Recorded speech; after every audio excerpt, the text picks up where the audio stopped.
Welcome and welcome back to Pero Comma Podcast. Today we're going to be going over a few of our all time favorite books. Oh yeah. Please join us and have a great day.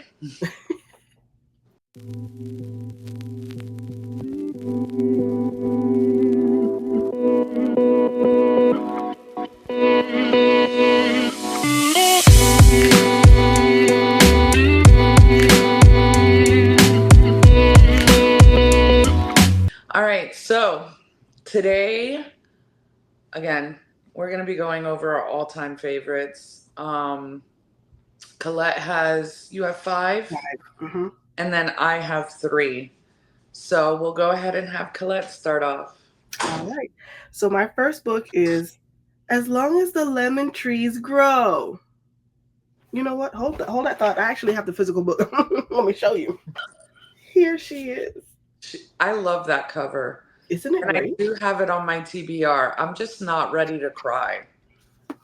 This book by Zulfa Kato. I know I'm mispronouncing the name. I'm so sorry. This book. Okay, let's start with the synopsis.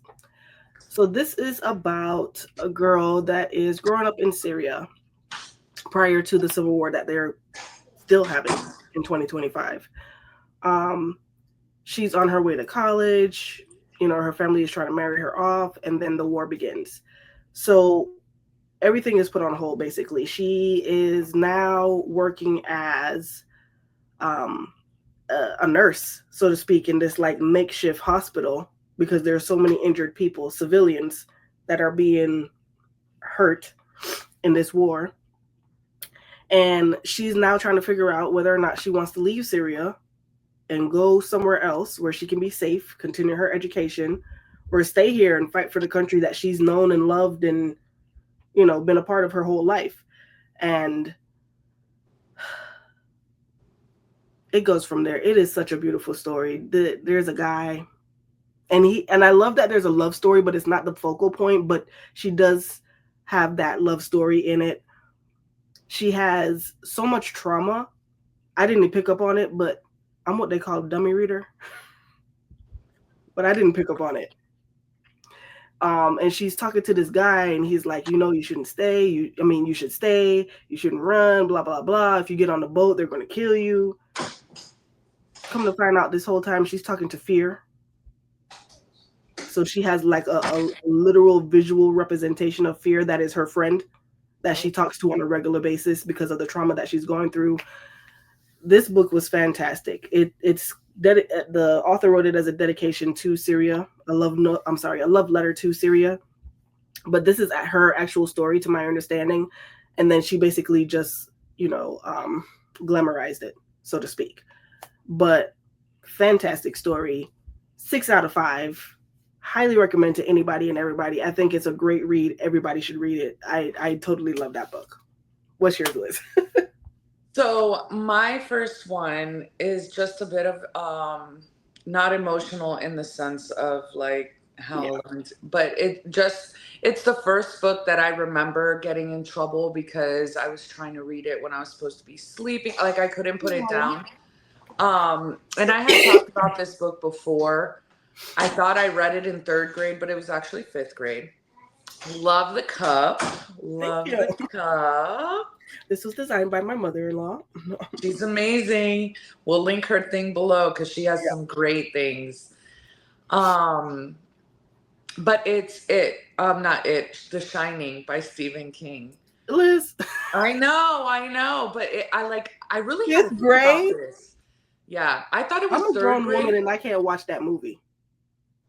I love it. I actually the other day because they have the original on HBO Max. hmm But I remember when I was in middle school, they did a remake, hmm and I want to find it. I haven't looked for it, but I want to find it and watch that one because The Shining. Actually, when I went to Colorado, hmm my friend took me up to the mountains in Estes, which is where the hotel that inspired Stephen King to write the book is. hmm And yes, I do want to stay there. But anyways, this book, it's by Stephen King and it's Mhm. forever ago old. Um the main character is an author who they send him out. He gets this gig to watch this hotel during the off season because Mhm. it's shut down because of the snow. So he takes his family out there to write, and from there, shit's a miss. So, of course, it's Stephen King, so it has its horror effects. But yeah, I remember getting in trouble because, you would think I would get in trouble for reading something like that, but it was just because I was supposed to be sleeping and Mhm. I was up and blah blah blah, and I wasn't doing my homework and all that stuff. But that would be my first one because that's the first one that I ever got so Wrapped up in. into Yeah. that. Yeah, so that's my first one. I love that. My next one is Odd Thomas by Dean Koontz. Love that book. Again, another 6 out of 5. This follows Odd Thomas. That's his literal name. So Thomas is his last name. Yeah, and Odd is his first name. Okay. Yeah. He sees spirits. He sees spirits and he sees, I don't know if they're demons. I don't know what they are, but they're like dark. And if they know that you can see them, they will take you out. So I feel like it's spirits or demons or something because, for instance, if they know that you can see them, they'll like jump on somebody in a car and they swerve out of the way and kill you. Like it's, yeah. So he's been growing up with that his whole life. He has his girlfriend Stormy, love her, and one of his good friends Elvis Presley, the singer. Yeah, so spirits cannot talk. They can show you things. Yeah. Did they make this a movie? They did make it a movie. Okay. Yeah. They can show you things, but they cannot actually talk to you and tell you what's going on. And then based off of what they show you, you have to figure out what they're trying to tell you. And he goes from there. And that's how he helps solve a lot of crimes. He's really good friends with the lead detective in the town. Because the lead detective knows him and he's like, I don't know how you know this stuff, but you're always on point. So kind of like how in real life today, they have tarot readings and things like people they'll go to that he's kind of like that for that community. Okay. Yeah. But he's trying to live his normal life with Stormy and everything. And then there's this guy that comes into town and stuff starts happening and it's a lot. But I love the way he wrote it because it's not scary. It's more funny. It's like a comedic horror, I guess you would say. Okay.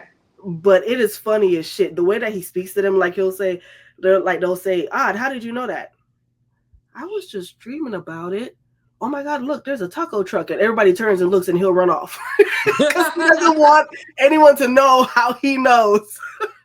Like he'll do whatever to get out of the way. He doesn't want to be in the spotlight, none of that. So it's really funny. It's super cute. I loved it. I was reading some other books, but the very first one, Odd Thomas, literally named Odd Thomas by Dean Koontz, that to me was the best one. I think there's like 17 books in the series. But yeah, the very first one, top tier. Loved it. What's your next one, Liz? So my next one is one that I've recommended to you before, and I will recommend it to anybody looking with a little bit of romance, with a lot of magic, and it's The Night Circus. I know it. I felt it in my soul. I absolutely loved it. Okay, to be honest, the ending to me was my favorite part. Aww. The way that it ended, I remember finishing it and I was late for work that day because I just laid there and I just laid because I couldn't not finish it. And I just sat there with it, and it follows these two kids. So there's this circus that wanders around. And it just pops up, and it's a night circus. You can only go at night, and it's full of wonder and magic and everything. there's these two great magicians who mentor. One has a young girl that's mentored, and one has a young boy. And they basically use these kids in a tournament. Mhm. So they train them to outdo the other one, and every time the Oh. circus comes up, and they start talking to each other through their tents, and they fall in love, throughout the story. And it's just a beautiful story. Of course, there's adventure, there's The mischief, and Night all that. Circus? The Night Circus. Doesn't she have a sister? Not that I Am I remember. confusing this with another book? I don't know. Again, she might have a sister, but I don't remember her sister. If she did have one, it's not anything. The book is looking right at me. I'm pretty sure it's just yelling at me. Pick me back up then, Colette. I'm It's gonna by read Erin Morgenstern. it. That book, I just love the way it ended. It sits with me till this day. Just the Aw. love so pure. Ah.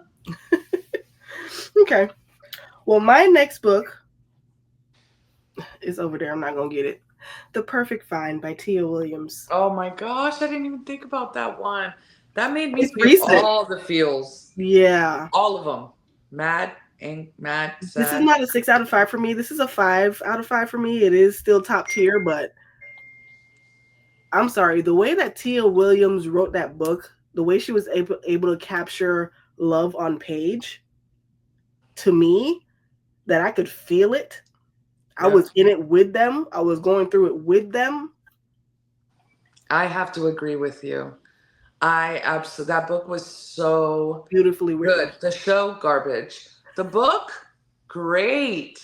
Yes. I agree with Colette. That is one of, my top 100. Yeah, I love that book. We're going to the Black Romance Festival. I have two of her books. I really just want her to sign The Perfect Find. I'm sorry. That book was such a top tier book. It follows this woman, Jenna Jones. She's coming back after a hiatus of being in the fashion industry. And there's an age gap romance with Eric. And it proceeds from there. I loved it. That's just lightly putting it. I loved it. I don't even want to give you too much. I really want you to read it, especially the ending. A lot of people did not like the ending. Me too. I loved the ending. I cried. Me too. I think it showed like a genuine love Yes. for the other person. Yes. A genuine love for the other person. Mm-hmm.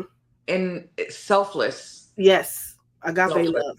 Like, yes. If I can't have you, I still want you to be happy. It was so beautiful. I agree. It was beautiful. That's my next book. What's yours, Liz? My next one is by none other than Stephen King's son, Joe Hill. Is that Horns? Yes. Yes. That book, I can read it. I could watch the movie. I could read it over and over. I could it's just so good. Yeah. I remember after I read this, I would not stop telling it. Like, you don't read, I don't care. Listen, you need to read this book. Yeah. Oh, you don't like horror, you will like this one. Yep. But so this book follows this young man whose girlfriend was murdered, and they live in a small town, and everybody in this small town thinks that he's the one that murdered her, but he didn't. So one day he's living like this loathsome life. Like his life is just blah. He has this girlfriend he doesn't even really like. She doesn't like him, but they're together. Anyways, he wakes up one morning, and when he looks, he has first he wakes up and he goes to the living room, and his girlfriend just starts telling him all these things that are true. He's always felt that they were true, but she's never said them, and she just can't stop herself from saying these things to him. She's like, I don't know what's wrong. I don't like you. Like, she can't stop. Like, the truth just keeps coming out. He Yeah. goes to the bathroom and he sees that he has these two horns growing. I'm touching like I got them. He has these two horns growing. He's like, what? He later throughout the book, he finds out that these horns are making people tell him the truth. They cannot not tell the truth when he's around. It's Do something people about see the him. horns or just him? I don't remember if they can see the horns or not. But so through, he's going throughout town and he figures out his girlfriend's murder. But within that, he kind of like finds himself as well. And So yeah, it's a self-discovery also. I mean, I don't know that Joe Hill would want me to say that, but Okay. yeah, Okay. I took it as him discovering himself. I understand. Now, Oh God, no, Colette, the way you just did that, do I need to prepare myself? no. Oh, no judgment? Is that what this is? Yeah. Okay. No judgment zone. You got it. So I briefly told y'all about Omar Tyree and how he was tripping.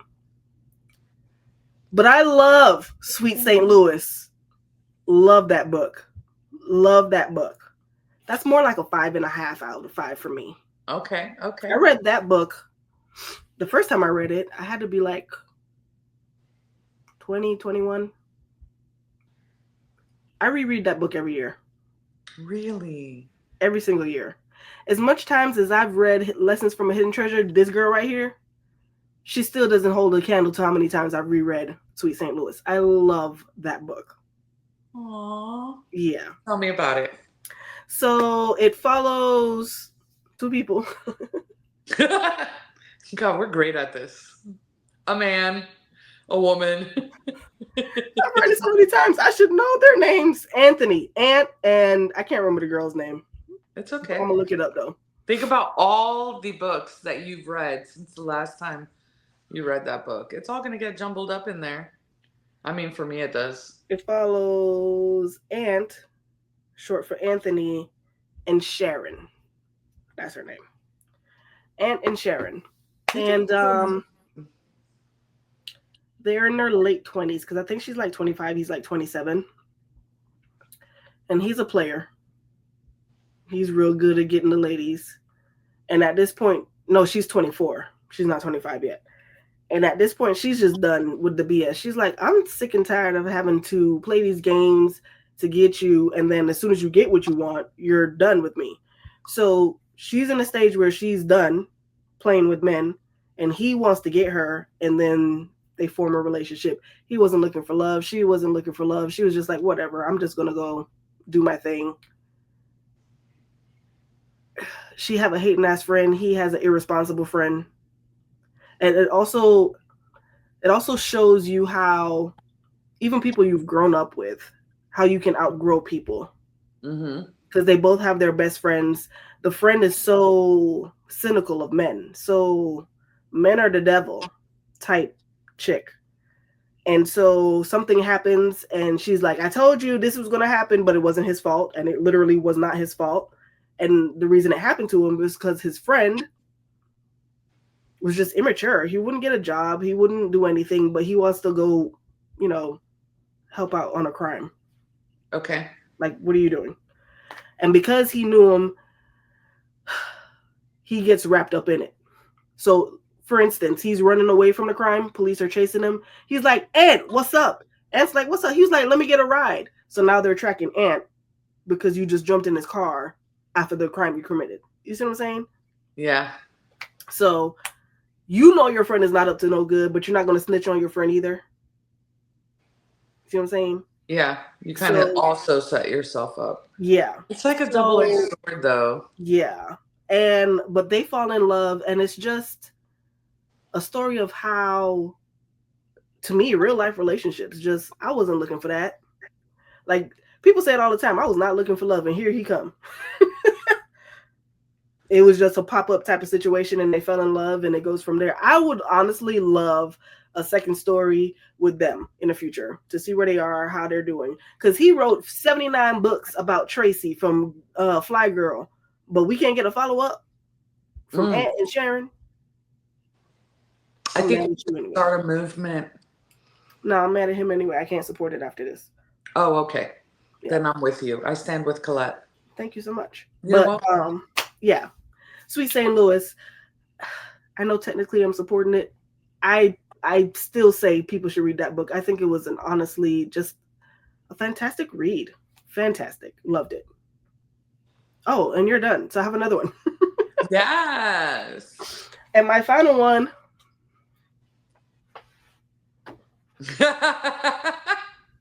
Oh, my final one is over there. No, it's not. My final one is over here. Go, guys. I still haven't read it. Becoming by Michelle Obama. I love this book. This is a biography. Autobiography? Whatever. You know what I'm saying. Yep. Love this book. Love this book. Love it. That's all I'm going to say. Yeah, I heard it was written really well. Did she write it by herself or did she have a ghostwriter? She wrote it herself. When I read this, I remember reading the book and I stopped reading the book and I called my sister. I was like, Michelle Obama could write her ass off. She could go write stories for all I care. She's a phenomenal writer. Yeah, so, I actually got her book at the thrift store. Did you? For $1.99. Yeah. Yeah, I haven't read it yet, but I have it.